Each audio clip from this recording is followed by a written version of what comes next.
그러나 원치 않지만 염려와 근심을 하고 살아갑니다. 염려와 근심은 우리가 안 하고 살면 좋겠지만 염려와 근심하고 살고 싶은 사람이 누가 있겠어요? 누구나 염려와 근심을 하지 않고 살아가기를 원하지만 또 우리 인간이 살면서 살 수밖에 없는 것이 염려와 근심입니다. 그러한 염려와 근심은 어쩔 수 없는 우리 인간에게 다가오는 마음의 상태예요. 그런데 하나는 이 염려와 근심 중에 하나는 미래적인 것으로, 미래적인 죄예요. 미래적인 것에 대한 것으로 그건 죄입니다. 그리고 다른 하나는 과거와 현재의 문제에 관한 것으로 정서적인 무거운 짐을 진 상태로서 이것은 죄가 아닙니다. 그러면 염려와 근심 중에 이 두 가지 중에 어느 것이 죄이고 어느 것은 죄가 아닐까요? 염려는 미래에 일어날지도 모르는 안 좋은 일에 대한 걱정하는 것을 말합니다. 염려하다라는 말의 헬라 원어는 메림나오라는 단어인데 하나님을 신뢰하지 못해서 하나님이 나를 책임지지 않을지도 모른다는 그러한 불신의 마음 상태가 바로 염려입니다. 그래서 예수님은 마태복음 6장 34절에 너희는 내일 일을 위하여 염려하지 말라라고 말씀하셨어요. 베드로는 너희 염려를 다 주께 맡기라고 베드로전서 5장 7절에 권고합니다. 염려는 우리가 하나님이 나를 돌보신다는 하나님에 대한 신뢰보다 내 지혜와 능력으로 문제를 해결하려는 그러한 자기 자신을 의존하는 마음으로 이것은 불신앙의 외적 표현입니다. 그래서 염려는 죄에 해당하는 것입니다. 반면에 근심은 죄가 아닙니다. 근심은 과거나 현재의 문제예요. 아까 염려는 무슨 문제라고 그랬어요? 미래적인 거. 내일 무슨 일이 나에게 닥칠지요. 어떠한 불행한 일이 닥칠지. 어떠한 내가 추구하는 것이 내 뜻대로 안 될지 모를 그러한 상태를 미리 염려하는 것을 말합니다. 그건 죄예요. 그런데 반면에 근심은 미래의 문제가 아니라 과거에 이미 일어난 일, 그리고 현재 지금 일어나고 있는 그러한 내가 겪고 있는 문제로 인해서 마음에 슬픔이 오거나 마음에 무겁거나 마음이 고통스럽거나 정서적인 고통에 침을 치고 있는 상태를 우리가 근심이라고 말합니다. 이 근심은 우리 주 예수님은 염려를 하셨다고 성경에 안 나와 있는데 왜? 예수님은 죄가 없으시고 염려는 죄이기 때문에 예수님이 염려하셨다는 말 성경에 없습니다. 그러나 예수님이 근심하셨다는 말은 성경에 나와 있습니다. 물론 우리나라 개역 성경에는 예수님이 근심이라는 표현을 안 썼고 심한 마음의 고통이라고 썼어요. 마태복음 26장 38절에 보면 예수님의 심한 마음의 고통이라는 이 마음의 고통이 뭐냐면 근심이에요. 원어는 페릴리포스라는 단어로 근심을 의미하는 단어예요. 그래서 예수님께서 경험하신 십자가를 앞에 두고 경험하신 것처럼 근심은 자기에게 현재의 일이나 과거에 이미 어떠한 일어난 일로 인해서 내가 지금 겪게 되는 마음의 상태를 말해요. 즉 그것은 굉장히 자연스러운 것으로 나의 마음에 그 일어난 문제로 인한 겪게 되는 정서적인 반응입니다. 그건 죄가 아니고 우리의 근심을 성경은 하나님께서 아신다고 말씀하시고 우리를 또 위로하신다고 성경을 말씀하고 있어요. 그런데 단 성경에 보면 오해할 소지가 있는 우리나라 번역에 좀 문제가 있는데 요한복음 14장 1절에 우리 다 같이 한번 읽을까요? 시작. 너희는 마음에 근심하지 말라. 여기서 근심하다라는 단어는 아까 예수께서 하신 근심과 다른 원어는 전혀 다른 단어예요. 아까 예수께서 하신 근심은 마음의 고통을 느끼는 것으로 즉 페릴리포스라는 단어였는데 여기서 너희는 마음에 근심하지 말라라는 단어는 타라소라는 단어예요. 타라소 헬라 원어로 어지럽게 하다 그 다음에 마음을 불안하게 하는 뜻으로 전혀 다른 단어예요. 그래서 우리가 성경은 우리에게 마음을 어지럽게 하고 또 마음을 갖다가 불안케 하는 그런 근심은 하지 말라고 말씀하고 있어요. 이 시대는 스트레스의 시대라고 해도 과언이 아닙니다. 현대인들은 과중한 스트레스에 시달리며 살아가고 있습니다. 현대인들이 겪는 스트레스는 만약에 내가 이 지금 진행하고 있는 프로젝트가 실패하면 어떡하지? 그러한 여러분 미래의 그 실패에 대한 불안이 그 원인입니다. 스트레스는 성경에 메림나오라고 하는 이 염려라는 단어와 거의 의미가 일치하고 있어요. 거의 똑같은 뜻으로 쓰이고 있는데 미래의 불확실성에 대한 정서적인 압박감, 이것이 바로 메림네오, 염려라는 단어고 현대어는 주로 스트레스라는 말로 표현하고 있습니다. 염려에 사로잡히면 계속 실패에 대한 불안한 생각이 내 마음속의 생각 가운데 맴돌고 또 그 심화되면 잠을 이루지 못하지. 그래서 현대인들이 겪고 있는 이 스트레스와 성경에 말하는 이 염려, 메림나오라는 단어와 그 증세가 아주 흡사합니다. 그래서 스트레스라는 말과 염려라는 단어를 교체해서 사용해도 될 정도로 그 원어적인 의미가 아주 흡사합니다. 하지만 현대인들의 스트레스에는 근심의 요소도 가미되어 있어요. 포함되어 있어요. 그래서 마음이 무겁고 우울하고 또 숨막힐 정도로 또 깊은 압박감을 느끼게 됩니다. 스트레스를 깊이 받으면. 그러나 이 근심의 경우에도 근본 원인은 대부분 미래의 불확실성에 대한 염려, 그리고 그것에 따르는 책임감, 내가 그걸 어떻게 감당하지? 그런 생각, 그리고 압박감 같은 염려가 근심을 유발하는 겁니다. 스트레스를 유발하는 거예요. 오늘 본문 빌립보서 4절 6절 말씀은 염려는 하나님께서 나아가서 기도하는 것을 막는다고 말씀해요. 같이 본문 빌립보서 4장 6절을 같이 읽습니다. 시작. 아무것도 염려하지 말고 오직 모든 일에 기도와 간구로 너희 구할 것을 감사함으로 하나님께 아뢰라. 아멘. 여기 보니까 이 말씀을 보면 염려와 기도는 바울이 상충적인 의미로 사용하고 있어요. 염려는 하나님께 나아가지 못하게 할 뿐더러 기도를 막는 요인이라고 말씀하고 있는 거예요.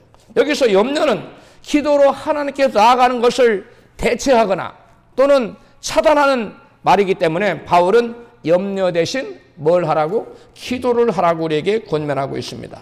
마태복음 6장 25절로 34절에도 보면 예수님께서 염려는 하나님의 나라를 추구하는 것을 방해하는 것으로 설명하고 있어요. 예수님께서는 마태복음 6장 25절부터 28, 31, 34절에 계속 염려하지 말라는 말을 계속 반복하고 있습니다. 그 다음에 결론적으로 31절에 가서 뭐라고 말씀하냐면 너희는 먼저 그의 나라와 그의 일을 구하라고 결론을 짓습니다. 즉 염려는 뭘 하지 못하게 만드는 거예요? 그의 나라와 그의 일을 구하지 못하도록 가로막는 게 염려라는 거예요. 염려하지 말라. 염려를 하게 되면 결국 뭘 하지 못하게 한다고요? 하나님의 나라와 그의 의를 구하지 못하게 만드는 여러분 불신앙의 죄를 여러분 지켜야 하는 거라는 거예요. 의사들은 스트레스를 만병의 원인이라고 말합니다.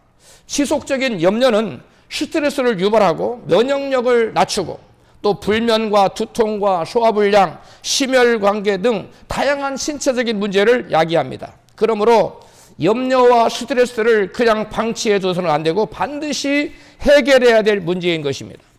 예수께서는 염려가 믿음을 생기지 않도록 가로막을 뿐만 아니라 들림보 장차 주님이 재림하시는 오는 그날에 들림받지 못하게 하는 요인이라고 이같이 말씀하세요. 마태복음 13장 22절입니다. 시작. 가시떨기에 뿌려졌다는 것은 말씀을 들으나 세상의 염려와 재리의 유혹에 말씀이 막혀 결실치 못하는 자요. 오늘 심령에 하나님 말씀이 선포됐어요. 말씀이 떨어졌어요. 그런데 그 말씀을 받아서 그 말씀 뿌리를 내리고 자라야 되는데 뭐 때문에? 세상의 염려 때문에. 세상의 염려가 가득해서 가시떨기에 씨앗이 떨어지면 자라나지 못하듯이 우리의 심령에 염려가 가득하면 말씀의 씨앗을 아무리 던져 뿌려도 그 말씀의 씨앗이 믿음의 열매를 맺지 못한다는 거예요. 내 심령 안에 떨어진 말씀의 씨앗이 내가 염려로 가득하면 이 염려가 마치 가득 가시밭과 같아서 말씀의 그 씨앗이 뿌리를 내리고 열매를 맺어야 되는데 말씀의 열매를 맺지 못해 믿음이 자라지 않는다는 거예요. 그래서 염려는 성경에 보면 예수님 말씀에 의하면 우리의 믿음을 자라지 못하게 방해하는 방해꾼이라는 거예요. 뿐만 아닙니다. 우리가 염려를 하게 되면 말씀을 들어도 믿음이 자라지 못하기 때문에 주님 맞을 신부단장을 할 수가 없어요. 주님 맞을 준비를 할 수가 없어요. 그래서 예수님께서는 누가복음 21장 34절에 이같이 말씀하세요. 시작. 너희는 스스로 조심하라. 그렇지 않으면 방탕함과 술 취함과 생활의 염려로 마음이 둔해지고 그날에 뜻밖의 그날이 덫과 같이 너희에게 임하리라. 예수님이 재림하시고 심판하는 그날이 임하는데 세 가지 부류의 사람에게 그날이 덫과 같이 임한다. 저와 여러분은 깨어있는 사람에게는 그날이 덫과 같이 임하지 않습니다. 신부 단장을 잘하고 예수님 맞을 준비를 한 사람은 그날이 덫과 같이 임하지 않아요. 준비가 되어 있기 때문에. 그러나 준비되지 못한 사람은 그날이 덫과 같이 임하는 거예요. 그런데 세 부류의 사람이 어떤 사람이에요? 방탕하게 사는 사람, 또는 술 취하고 사는 사람, 또는 그 다음에 뭐예요? 생활의 염려. 이 염려라는 것이 왜 무섭냐? 뭐 염려 좀 한다고 주님 못 맞는다고 좀 심하지 않은 게 생각할 수 있어요. 그런데 이 염려는 가시떨기와 같아요. 가시밭 같은 마음을 가지고 말씀이 아무리 심령에 떨어져도 염려하는 심령은 그 말씀이 뿌리를 내릴 수도 없고 자랄 수도 없고 열매를 맺을 수 없어요. 믿음의 열매를 맺지 못했는데, 성령의 열매를 맺지 못했는데, 그리스도의 신부로 신부단장을 하지 못했는데 어떻게 들림받아 올라갑니까? 그래서 예수님은 이 세 가지 부류의 제일 마지막에 뭘 넣냐면 생활의 염려로 마음이 둔해진다. 즉 말씀이 들어가도 말씀이 그 사람의 어두운 마음을 밝힐 수가 없어요. 그래서 주님 맞을 준비를 할 수 없게 만든다는 거예요. 그래서 여러분 이 염려는 죄고 무서운 것입니다. 이 염려는 우리에게서 말씀을 빼앗아가고 은혜를 받지 못하게 하고 성령의 열매를 맺지 못하게 만드는 영적인 잡초와 같은 것이 여러분 이 염려입니다. 염려는 하나님 말씀을 못 받게 해서 믿음의 열매를 맺지 못하게 하고 성령의 열매도 맺지 못하게 해요. 결국 주님 맞을 신부단장을 하지 못하게 해요. 그래서 결국 주님 오시는 그날에 주님 앞에 나가야 되는데 공중에 들려 올라가야 되는데 우리는 들림 받지 못하고 남게 된다는 겁니다. 고아의 아버지라고 불리는 조지 뮬러, 여러분 다 아시죠? 이분이 이런 유명한 말을 했어요. 믿음이 시작되는 곳에는 염려가 사라지고 염려가 시작되는 곳에는 믿음이 끝이 난다. 염려는 믿음을 막는 거예요. 우리가 염려하면 절대 믿음이 우리 안에서 작동할 수 없어요. 그러나 우리가 염려를 버리면 믿음이 살아. 우리가 믿음이 충만하면 염려가 들어올 수 없어요. 왜? 믿음과 여러분 그 염려는 상극이에요. 여러분 보십시오. 아무리 큰 눈덩이가 있어요. 아무리 큰 얼음이 있어요. 불로 탁 대면은 불을 토치로 쫙 불을 쬐면은 아무리 강한 돌과 같은 얼음도 쫙 녹아버리잖아요. 우리 속에 아무리 강력한 여러분 염려 근심이 있어도 여러분 토치와 같은 성령의 불로 말씀으로 믿음으로 쫙 믿음의 불로 여러분 쬐면은 염려는 똘살같이 사라져요. 그러나 믿음이 없는 곳에는 다시 염려가 차고 들어옵니다. 그러므로 저와 여러분 믿음과 염려는 반대되는. 그래서 이 조지 뮬러가 아주 기가 막힌 말을 했어요. 믿음이 시작되는 곳에는 뭐가 사라져요? 염려가 사라져요. 그래서 염려가 시작되는 곳에는 뭐가 끝이 나버려요? 믿음이 끝이 나요. 그러므로 우리가 염려하면 안 되는 거예요. 그래서 아무것도 염려하지 말라는 거예요. 왜? 우리가 그 어떤 것이든 염려를 하면 우리 안에 믿음은 존재할 수 없어요. 믿음은 역사할 수 없어요.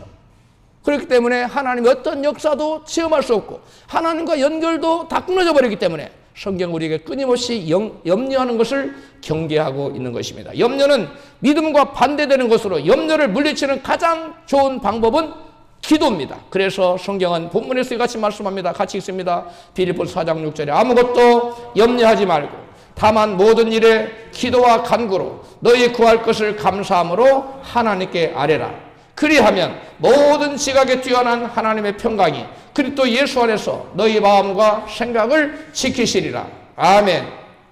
염려는 누구에게나 찾아옵니다. 그리고 어쩌다 없이 찾아오는 끊임없이 찾아와요. 끊임없이 염려와 근심 우리에게 와서 뿌리를 내리기를 원하고 우리 안에 거하기를 원합니다. 그렇기 때문에 성경은 이 염려를 받아들이지 않기 위해서 너희들은 끊임없이 뭐하지 말고 쉬지 말고 기도하면서 염려를 여러분 하나님께 내어 맡기라고 말씀하고 있는 거예요. 염려가 마음에 들어오면 즉시 기도로 이같이 맡기십시오. 제가 써놨는데 같이 시작. 하나님, 여기 염려를 주님께 던지오니 받아 주시옵소서. 예수님 이름으로 기도합니다. 할렐루야. 염려가 들어오면 염려를 여러분 받아들이면 안 돼요. 염려가 저와 여러분 마음에 뿌리를 내리게 하면 안 됩니다. 염려가 뿌리를 내리기 전에 염려의 생각이 들어오는 순간 즉시로 예수님께 그 염려를 맡겨야 돼요. 하나님, 제가 이런 염려가 제 마음에 생겼는데 이 염려를 주님께 맡기오니, 주님께 던지오니 받아주시고 이 염려를 주님께 대신 맡아 주옵소서. 할렐루야. 염려는 저와 여러분이 해결할 것이 아니에요. 염려는 저와 여러분이 해결할 능력이 없어요. 염려는 오직 누구만 해결할 수 있어요? 주님만이 해결할 수 있어요. 그러므로 저와 여러분 심령에 염려가 들어오거든 즉시 기도로 염려를 주님께 맡기시기를 주의 이름으로 축복합니다. 사람들이 대부분 내일 일어날지도 모를 불길한 일에 대해서 염려하는 것인데 내일 일을 알 수 있는 사람은 세상에 아무도 없습니다. 그래서 성경 야고보서 4장 14절 이같이 말씀해요. 시작. 내일 일을 너희가 알지 못하는도다. 너희 생명이 무엇이냐? 너희는 잠깐 보이다가 없어지는 안개니라. 이렇게 말씀합니다. 내일 일을 너희는 알지 못해요. 여러분, 그러면 내일 일, 무슨 일이 일어날지 아무도 모르는데 내일 일을 염려하느라고 오늘 하루를 불행하게 살면 되겠어요? 내가 내일 일을 염려하느라고 하나님과 교통이 끊어진 상태에서 하나님 없는 삶을 살면 되겠어요? 우리가 염려하는 순간 뭐가 사라진다 그랬어요? 믿음이 사라진다 그랬어요. 믿음이 사라진다는 건 하나님과 나의 연결고리가 끊어진다는 거예요. 하나님과 내가 하나 되는 유일한 길은 뭐밖에 없다 그랬어요? 믿음. 믿음과 하나님과 내가 하나 되는 그 통로는 바로 믿음인데 우리가 염려하는 순간 우리 마음에서 믿음이 싹 사라져요. 하나님과 관계가 끊어져요. 그러므로 하나님이 우리에게 주신 기쁨, 감사, 평안, 그런 것들이 만족함, 이런 것 행복함, 이런 것이 사라지고 맑아주는 우울함감, 그 다음에 불신, 염려, 그 다음에 여러 가지 부정적인 생각들이 우리를 마음을 주죠. 그래 불행하게 되는 거예요. 그러므로 우리는 염려가 들어오거든 즉시로 예수님께 기도로 우리의 염려를 주님께 내어 맡기십시다. 할렐루야. 네이트 뉴스 플러스 원이라는 그러한 기관에서 보도 자료인데 그 보도에 의하면 한 연구진이 그 참석자들에게 염려를 기록하라고 시켰어요. 당신은 무슨 염려를 하고 있습니까? 사람들이 그 참석자들이 자기 염려를 다 적었어요. 염려를 적어놓고 그 시간에도 그 사람들이 염려한 실제로 몇 프로나 그 염려한 대로 그 염려한 일들이 발생했는가를 조사했더니 실제로 91.4%가 실제로 일어나지 않았어요. 그러니까 91% 그러니까 8.6%만 이루어졌는데 그 염려하던 것이 발생했는데 쓸데없는 염려를 한 거예요. 그 8.6%가 실제로 그 염려하던 일이 일어났는데 이 사람들은 또 조사해 봤더니 자기가 생각했던 것보다 훨씬 조그맣게 염려한 것이라. 내가 이런 일이 일어나면 어떡하지? 걱정했는데 실제로 그런 일을 8.6%, 91.4%는 아예 안 일어났고 8.6% 일어났는데 내가 이런 일이 일어나면 어떻게 했나? 실제 일어났어. 근데 요만한 게 아니라 요만한 게 조금. 아예 미세한 것으로 여러분 나타났다는 거예요. 31%가. 30.1%가. 그러므로 우리는 대부분의 염려는 일어난다, 안 일어난다? 안 일어난다는 거예요. 91%가 이상이 안 일어나고 일어나도 8.6% 정도 일어나는데 그것도 그 중에 30%는 아주 경미하게 여러분 일어났다는 거예요. 여러분 이 수치는 대부분은 일어나지도 않을 일을 염려하느라고 사람들이 얼마나 오늘을 불행하고 살고 있는지를 여러분 이 수치가 우리에게 보여주고 있어요.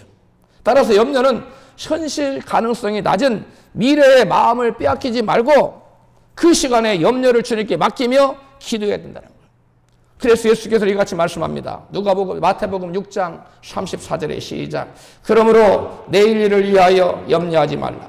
내일 일은 내일 염려할 것이요 한날 괴로움은 그날에 족하니라. 아멘. 여러분 예수님은 염려하지 말라 그랬어요. 왜? 염려는 우리에게 뭘 가져다 주기 때문에? 괴로움을 가져다 줍니다. 염려하면 왜 괴로움이 와요? 염려는 하는 순간 믿음이 차단된다, 사라진다 그랬어요. 믿음이 차단되면 하나님과 내가 끊겨버려요. 교통이 사라져요.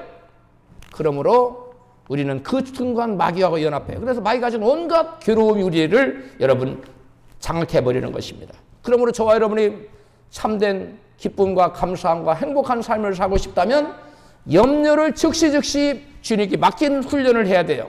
아멘. 뭘로 맡겨야 됩니까? 기도로 맡기는 겁니다. 할렐루야. 여러분, 베스트셀러 작가, 기독교 유명한 맥스 루케이도의 책을 여러분 중에 많은 분이 읽으셨으라고 생각하는 그분 책 중에 여행이라는 책에 여러분 이런 그 염려를 이루기 위해, 염려를 자기가 이기기 위해서 인생의 짐을 막 이렇게 벗어 던지기 위해서 자기가 하루도 빠짐없이 하는 일이 있다는 거예요. 그게 뭐냐면 매일같이 하루도 빠짐없이 시편 23편을 묵상한다고 말합니다. 여러분 거의 대부분 시편 23편을 우리가 다 외우고 있을 텐데 우리 한번 다 같이 한번 시작. 여호와는 나의 목자시니 내가 부족함이 없으리로다. 그가 나를 푸른 초당에 누이시며 쉴 만한 물가로 인도하시는도다.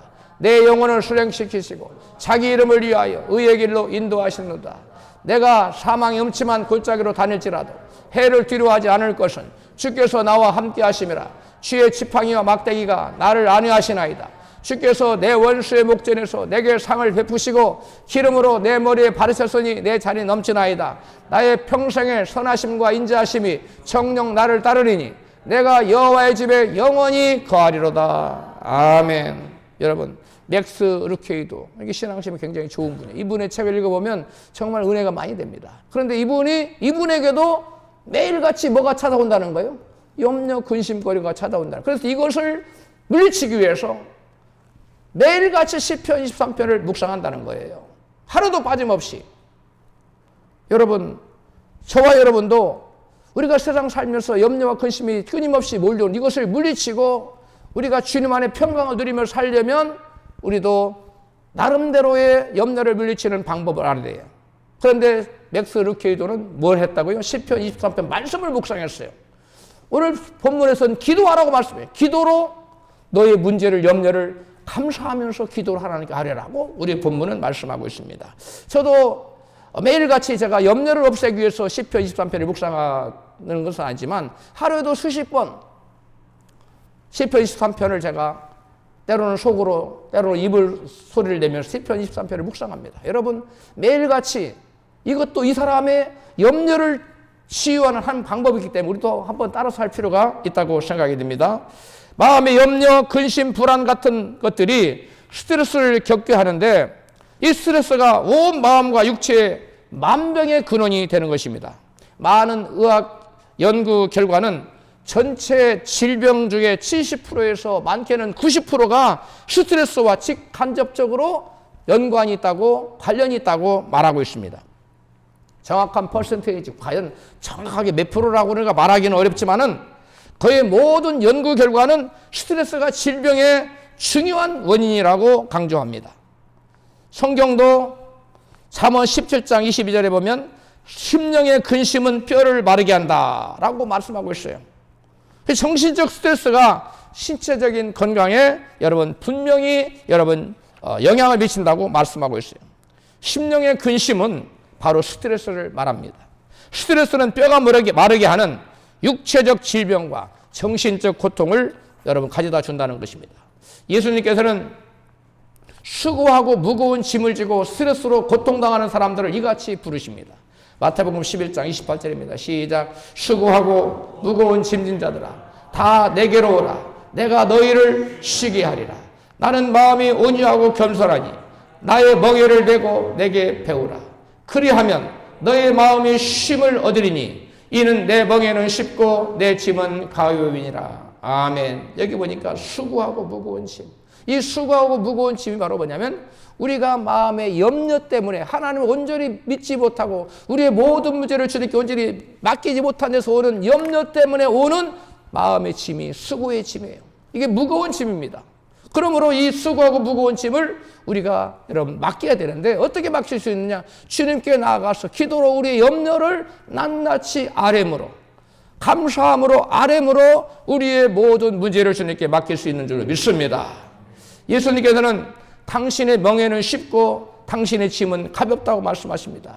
예수님의 멍에 안에 들어와서 염려와 같은 나의 짐을 예수님께 맡기고 주님 안에서 쉼과 평안을 누리라고 주님께서 저와 여러분을 수고의 짐, 염려의 짐을 지고 있는 사람들을 부르고 계시는 것입니다. 이스라엘 나라에서는 송아지가 어느 정도 크면 이제 일을 시켜야 되는데 그냥 처음부터 일을 시키는 게 아니라 어미 소에게 같이 멍에를 같이 먹이에요. 우리나라는 소 한 마리가 일을 하지요? 우리나라는 소 한 마리가 대부분 일합니다. 뭐 강원도 어느 지역에 가면 두 마리가 일한다는 소리도 들어보긴 했는데 직접 보지는 못했어요. 근데 이스라엘은 반드시 두 마리가 일을 해요. 이스라엘은 장알이 많아서 한 마리로는 땅을 갈기가 힘겨워요. 그래서 두 마리로 이렇게 두 마리가 같이 갈기 때문에 멍에가 두 개예요. 그래서 양쪽 소가, 대등한 소가 그 멍에를 메고 밭을 갈고 짐을 나릅니다. 그런데 송아지가 송아지가 어느 정도 중견소가 돼서 이제 일을 시킬 만한 하면은 그 어미 소에게 이 새끼 소를 갖다가 딸려 보냅니다. 그래서 아까 멍에가 몇 개라고 했어요? 2개인데 힘은 누가 쓰는 겁니까? 어미 소가 다 쓰는 거예요. 그 새끼 소는 그 안에 들어가서 그냥 졸렁졸렁 따라만 다니면 어미 소가 다 팍도 갈고 짐도 나르고 어미 소가 다 하는 거예요. 그냥 새끼 소는 어미 소의 멍에 아래 들어가서 그냥 따라만 다니면 돼요. 동행만 하면 일은 누가 다 해요? 어미 소가 다 하는 거예요. 마찬가지로 주님께서 저와 여러분, 너희가 네 스스로 네가 네 멍에를 지고 가지 말고 내 멍에 아래 들어와라. 그리고 나와 동행하면 내가 너의 모든 짐을 지고 내가 모든 수레도 끌어줄 것이고 밭도 갈아줄 것이고 너의 모든 수고를 내가 대신해 주겠다. 할렐루야. 그러므로 저와 여러분의 모든 수고의 짐을 맡기는 길은 주님의 멍에 아래 들어가는 거예요.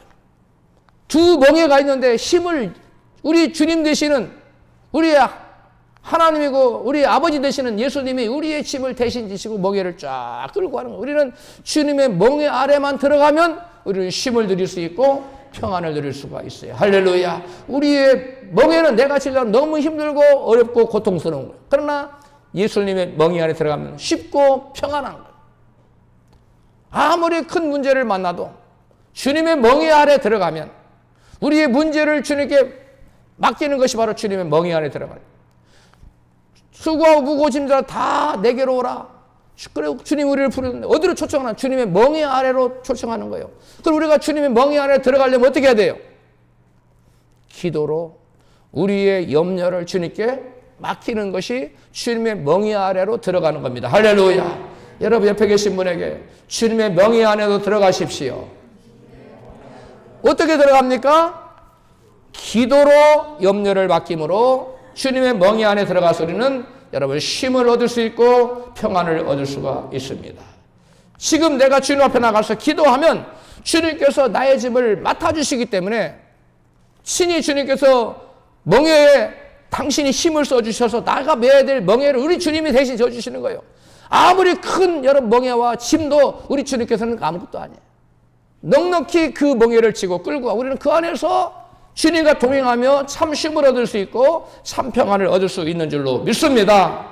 여러분 우리가 주님 앞에 나가서 기도로 맡겨야 되는데 그냥 하나님 내 염려를 막 이렇게 식으로 하는 것이 아니라 기도할 때는 전심으로 기도해야 돼요. 염려가 들어왔다.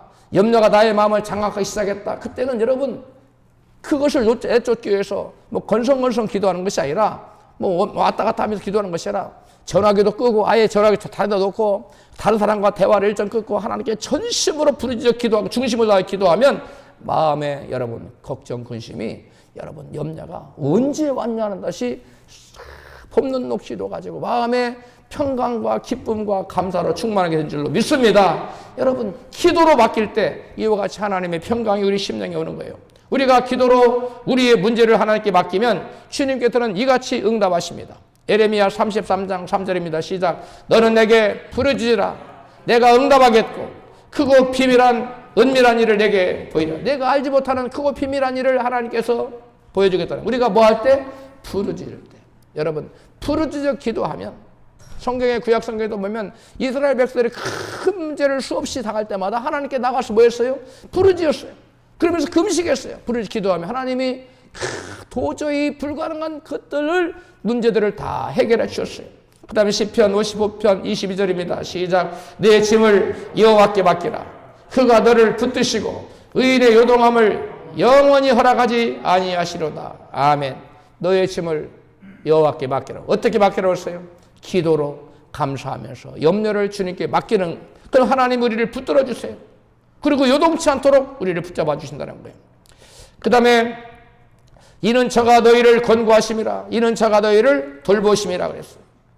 우리가 우리 염려를 다 주님께 맡기면 하나님을 돌봐주세요. 그러나 우리가 우리 염려를 주님께 기도로 맡기지 않으면 내가 그 집을 지고 가야 돼요. 시편 37편 5절은 이같이 말씀합니다. 시작. 내 길을 여호와께 맡기라.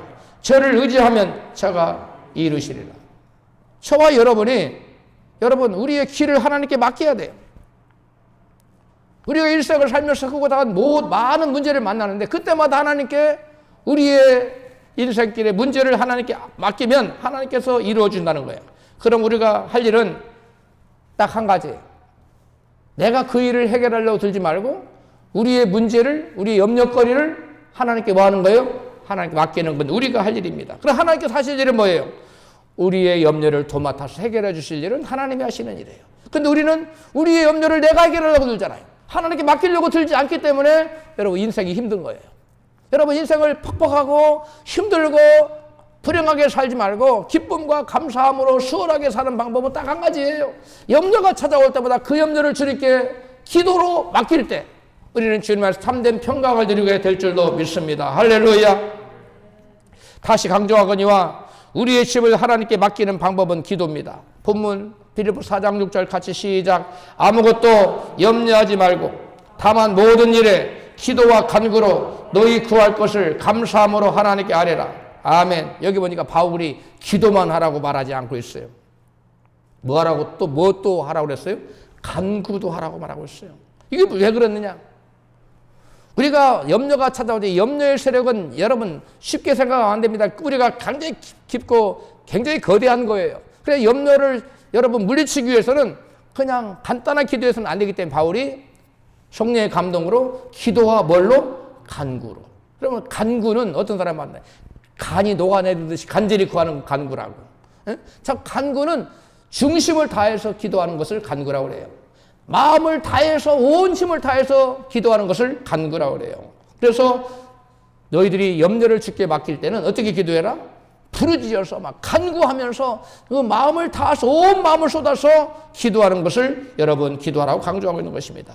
일단 여러분 기도하기 시작하면 모든 사람과의 대화를 기도할 시간에는 다 끊어버리고 전화도 받지 말고 기도하다가 전화 받다가 기도하다가 여러분 이건 간구가 될 수 없어요. 여러분 하나님과 딱 앉아서 하나님과는 독대하는 시간을 가져야 돼요. 그럴 때 하나님께서 알았다. 내가 너의 문제를 다 맡았다. 너네 이제 염려하지 말고. 그런 확신이 오면 그때는 이제 그 기도를 안 해도 돼. 염려가 봄눈녹처럼 봄눈 녹듯이 녹아지는 것입니다. 할렐루야. 데이비드 니븐이라는 사람이 나는 왜 똑같은 생각만 할까라는 책을 썼어요. 근데 그 책에 굉장히 그 의미심장한 내용이 있어서 여러분에게 소개하고자 합니다. 여러분, 이 데이비드 그 니븐의 책에 보면 나는 왜 똑같은 생각만 하고 살까? 이 책에 보면 동일본의 그 여객 철도가 일본에서 아주 유명한 그 철도인데 그 철도 그 선을 뚫기 위해서 터널을 뚫기 시작했어요. 다니가와라는 산을 통과해야 되는데 그 터널을 뚫었어요. 노선을 이제 철도 노선을 개선할 때 터널을 한참 뚫으니까 한참 뚫고 가는데 중간에서 이 물이 솟구쳐 나오는데 이 물을 감당할 길이 없는 거예요. 솟구쳐 오는 물을 여러분 때문에 작업을 계속할 수가 없는 겁니다. 물을 터널 밖으로 빼내자니 비용이 너무 많이 드는 거예요. 그 다음에 또 시간도 너무 오래 걸려서 회사가 그 일로 파산할 수밖에 없는 위기에 몰렸습니다. 그런데 회사 직원이 거기서 일을 하다가 폭구 그 터널에서 막 솟아나는 물을 갈증이 나서 물이 너무나 많이 있는 거예요. 순간적으로 이런 생각이 들어요. 야, 이거 물에도 담아다가 팔면 엄청나게 사람들이 좋아하겠는데? 장사가 달릴 것 같은데? 그래서 그 상사한테 말했습니다. 이 물을 우리가 팔면 놀라운 수익이 날 것 같다고. 그래서 그 물을 수질 조사를 해봤더니 이게 높은 산에서 나온 눈이 오랫동안 깊은 땅속에 스며들어 생긴 물이라 정화가 됐고 그 다음에 여러 가지 광물질이 있어서 건강에 너무너무 좋은 데다가 너무너무 맛있는 물로 판명이 난 거예요. 그래서 그 물을 그 회사에서 이 물을 만들어 파는 회사를 만들었어요. 그 일을 같이 한 거예요. 그런데 결국은 그 수도 지금도 일본에서 가장 많이 팔리는 가장 유명한 물이랍니다. 이 물에서 나오는 그 수익금이 철도를 결국은 이제 뚫었어요. 그래서 나오는 수익금보다 훨씬 많은 거예요. 여러분, 회사가 망할 수밖에 없는 절체절명의 위기 가운데 한 직원의 창의적인 생각이 전화위복의 기회로 바꾸어 놓았던 것입니다. 인생을 살면서 문제를 피해갈 수는 없습니다. 환난을 만날 때 문제라고만 생각하지 말고 문제보다 크신 하나님을 바라보시기를 축복합니다. 시편 기자는 여호와께서 홍수 때에 좌정하셨으며 여호와께서 영영토록 왕으로 좌정하시도다 라고 시편 29편 10절에 말씀하고 있어요. 홍수 때에 누가 좌정하신다고요? 여호와께서. 우리에게 홍수라는 커다란 문제가 닥쳐올 때는 홍수만 오는 게 아니라는 거예요. 시편 기자가 믿음의 눈으로 바라봤더니 그 홍수 위에는 누가 좌정해서 오고 계시더라? 여호와께서 좌정하고 오시더라는 거예요. 즉 우리에게 문제가 닥쳐올 때 그 문제를 관리하고 다스릴 수 있고 주관할 수 있는 여호와 하나님께서 그 홍수 중에 같이 오신다는 거예요. 할렐루야. 그러므로 저와 여러분에게 홍수가 닥쳐올 때 우리는 홍수만 바라보지 말고 홍수를 여러분 다스리는 홍수를 주관할 수 있는 하나님을 믿음의 눈으로 바라볼 수 있어야 될 줄로 믿습니다. 그래서 그 홍수 중에 좌정하시는 그분에게 나의 염려의 문제를 그분께 아뢰을 때, 기도로 아뢰을 때 그분께서 우리의 모든 문제를 여러분 해결해 줄 줄로 믿습니다. 네. 여러분, 태산 같은 아무런 큰 문제도 우리가 믿음의 눈을 뜨고 홍수 중에 좌정해 오시는 홍수를 다스릴 수 있는 그 하나님을 바라보고 그 하나님께 우리의 문제를 아뢰면 그분께서 나를 대신하여 모든 염려거리를 여러분 다 해결해 줄 줄로 믿습니다. 네. 스트레스에 관한 최고의 학자인 스트레스에 관한 최고의 학자라고 정평이 나 있는 한스 셀리에 박사가 하버드 대학에서 이제 고별 그 강연을 했어요. 그 고별 강연을 마치자마자 교수들과 학생들이랑 기립박수를 치고 화답을 했어요. 그리고 한스 그 셀리에 박사가 이제 강단에 내려가는데 어느 학생이 저 뒤에서 막 달려나오는데 박사님 하고 길을 막고서 한 가지 질문이 있습니다. 이렇게 물었어요. 박사님, 스트레스 홍수 시대를 살아가는 이 시대의 사람들에게 스트레스를 해소할 수 있는 한 가지 비결을 말씀해 주고 가십시오. 뭐를 가르쳐 달라는 거예요, 지금? 스트레스 해소법 하나만 얘기해 주고 가시라고 지금 길목을 가로막고 있어요. 그러자 한스 셀리의 박사가 그 학생의 얼굴을 빤히 이렇게 쳐다보더니만 한마디 말을 했습니다. appreciation. 이 appreciation이라는 말 한마디로 하고 갔어요. appreciation이라는 말은 우리나라 말로 감사라는 말이에요. 스트레스의 최고 전문가인 그 한스 셀리의 박사가 제안한 스트레스 해소하는 최고의 방법이 뭐라고요? 감사라는 거예요. 여러분, 스트레스에 짓눌리지 않기 위해서는 현대인들은 대부분 믿음 충만하지 않으면, 예수 믿는 사람들까지도 믿음으로 충만하지 않으면 스트레스에 짓눌릴 수밖에 없어요. 근데 그 스트레스를 날려버릴 수 있는, 단번에 날려버릴 수 있는 딱 한 가지 비결을 여러분 스트레스 최고 권위자가 뭐라고 얘기했다고요? 감사라는 거예요. 우리 옆에 계신 분에게 감사하며 삽시다. 앞뒤에 계신 분에게도 감사하며 삽시다. 그럼 우리 어떻게 감사하세요? 좋을 때는 좋은 일이 나니까 감사. 나쁜 일이 안 좋은 일이 일어날 때는 하나님께서 하늘 사랑전에 모든 감정 선을 이루어줄 것을, 좋게 바꿔줄 것을, 악을 선으로 바꿔줄 것을 믿고 감사. 또 고통이 찾아오면 이 고통의 시간에 하나님께 기도할 수 있는 기회를 주신 것에 감사. 여러 가지로 여러분 감사라는 거예요. 여러분, 사건보다 중요한 것이 사건의 해석입니다. 모든 사람에게 여러 가지 사건이 찾아올 수 있어요. 그런데 우리는 그 어떠한 사건, 크고 작은 모든 사건, 우리가 인간의 눈으로 볼 때 좋은 사건, 또 나쁜 사건이 있잖아요. 그런데 나쁜 사건까지도 그 사건보다 중요한 건 그 사건을 어떤 눈으로 바라보느냐, 그 사건을 어떻게 해석할 것이냐가 더 중요하다는 거예요. 여러분, 요셉 보십시오. 형들이 이제 아버지가 돌아가시고 나서 요셉이 총리인데 우리를 죽여버리면 어떡하지? 두려움이 있었어요. 그러니까 그 두려움이 형들에게 뭐랬어요? 형들은 나를 헤아려 했지만 하나님께서 많은 생명을 살리시려고 나를 먼저 이곳으로 보내셨나이다. 할렐루야. 기가 막히게 사건 해석을 하잖아요. 바울도 보세요. 내가 환난 중에도 즐거워하니 환난은 인내를, 인내는 연단을, 연단을 소망을 낳게 함이라고 사건 해석을 해버리잖아요. 환난은 결국 우리의 소망을 이루어지기 위한 하나의 단초다라고 해석을 해버리잖아요. 여러분, 사건이 우리를 무너뜨리지 못합니다. 아무리 악한 것 같은 여러분 절망적인 사건이 우리 앞에 벌어졌다 하더라도 우리가 그 사건을 여러분 기가 막히게 아름다운 믿음으로 해석해버리면 우리 인생이 달라지는 줄로 믿습니다. 어떤 사건도 아무리 나쁜 사건도 우리를 무너뜨릴 수 없어요. 어떤 자에게, 믿음으로 해석하는 자에게, 사건 해석을 잘하는 자에게는 사건이 악한 사건을 남지 않고 악을 선으로 바꾸는 하나님께서 개입하셔서 그 악을 선으로 바꿔주는 놀라운 역사가 나타날 줄로 믿습니다. 할렐루야. 여러분, 불평하면 끝없이 불평이 꼬리를 물고 불평을 몰고 옵니다. 그래서 망하게 돼요. 그러나 감사하면 더 큰 감사 조건을 우리에게 하나님께서 허락해 주세요. 여러분, 스트레스의 최고의 권위자가 스트레스를 날릴 수 있는 한 가지 비결은 appreciation, 감사해라 라고 말하고 있어요. 평생을 가장 가난하고 가장 절망적인 그 나환자 치료에 헌신한 프랑스인의 역가 의사 폴 브렌트 박사는 자신의 일기에 이런 글을 남겼습니다. 나는 절망 속에서 살아가는 사람들을 매일 보았는데 그 가운데서 가장 감사가 넘친 사람들은 상황이 가장 어려운 사람들이었다. 이상하잖아요. 상황이 가장 어려운 사람은 원망 불평해야 될 거 아니에요. 그죠? 근데 이 사람들이 가장 감사하더라는 거예요. 가장 상황이 어려운 사람들. 이 사람들은 사건보다 뭘 해석을 더 잘하는 거예요.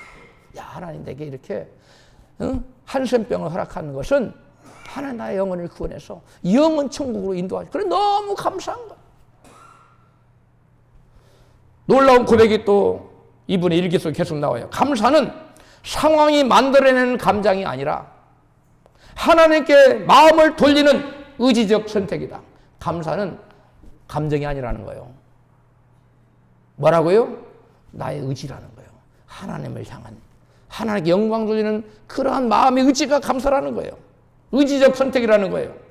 염려는 상황을 바꾸지 못하지만 감사는 사람을 바꾼다. 한번 너무나 멋진 문장이에요. 같이 시작. 염려는 상황을 바꾸지 못하지만 감사는 사람을 바꾼다. 염려는 사람 바꿀 수 없어요. 더 악한 악의 구렁텅이로 염려를 끌고 가요. 그러나 감사는 나를 바꿔버려요. 그래서 그 악조건도 능히 뛰어넘을 수 있는 힘을 주시고 하나님의 능력이 우리에게 공급되는 게 감사합니다. 할렐루야. 여러분, 우리가 내일에 대한 염려를 하고 살면 우리 마음에 번민과 고통으로 가득 차요. 그러나 감사하면 하나님께 우리 마음과 생각을 지키시고 평강을 허락하시는 거예요. 오늘 본문 말씀 우리에게 그걸 말씀해요. 우리가 이 세상 살면서 염려와 근심, 낙심과 절망, 두려움을 극복할 수 있는 유일한 비결은 여러분 감사하는 거예요. 감사하며 뭐예요? 하나님께 아뢰는 거예요. 오늘 밤 본문에 두 가지 얘기하잖아요. 감사함으로 하나님께 아뢰라. 여러분 감사하고 하나님께 아뢰면 어떤 문제가 닥쳤어요. 하나님 감사합니다. 감사합니다. 그러면 그 문제가 우리를 짓누르지 못한다는 거예요. 그 문제가 아무리 큰 문제 우리를 파멸로 이끌지 못한다는 거예요. 근데 감사하고 또 뭐예요? 그 문제를 하나님께 또 맡겨야 돼요. 뭘로? 기도로. 오늘 본문으로 우리에게 두 가지 염려를 극복하는 비결을 우리에게 말씀하고 있어요. 하나는 하나님께 기도로 문제를 맡기는 거예요. 또 하나는 뭐예요? 그 당한 문제를 인하여 감사하는 거예요. 대부분의 사람들은 문제가 닥치면 염려하고 원망합니다. 하나님 원망합니다. 자기가 잘못해서 하나님 원망해요. 그런데 믿음의 사람은 자기가 잘못 없어요. 그런데 문제가 닥쳐져요. 그때도 하나님께 감사해요. 그리고 하나 이런 문제가 찾아왔는 죄는 질 수 없으니까 이 문제를 주님께 맡깁니다. 주님께 기도로 맡기는 사람이 할렐루야. 그런 사람이 될 때 저와 여러분 인생은 매일매일 행복한 거예요. 매일매일 감사가 넘치고 매일매일 마음의 평강이 강 같은 평화가 우리 마음에 흘러 넘치게 될 줄로 믿습니다. 할렐루야. 사랑하는 성도 여러분, 우리가 싸워야 될 가장 큰 영적 전쟁은 문제가 아니라 사건이 아니라 염려예요.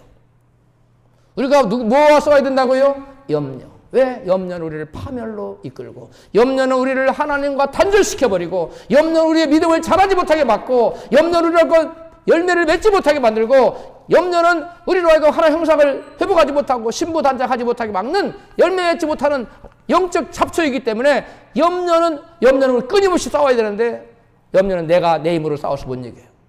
천하장사도 못 이겨요. 그런데 뭐 하면 물러가요?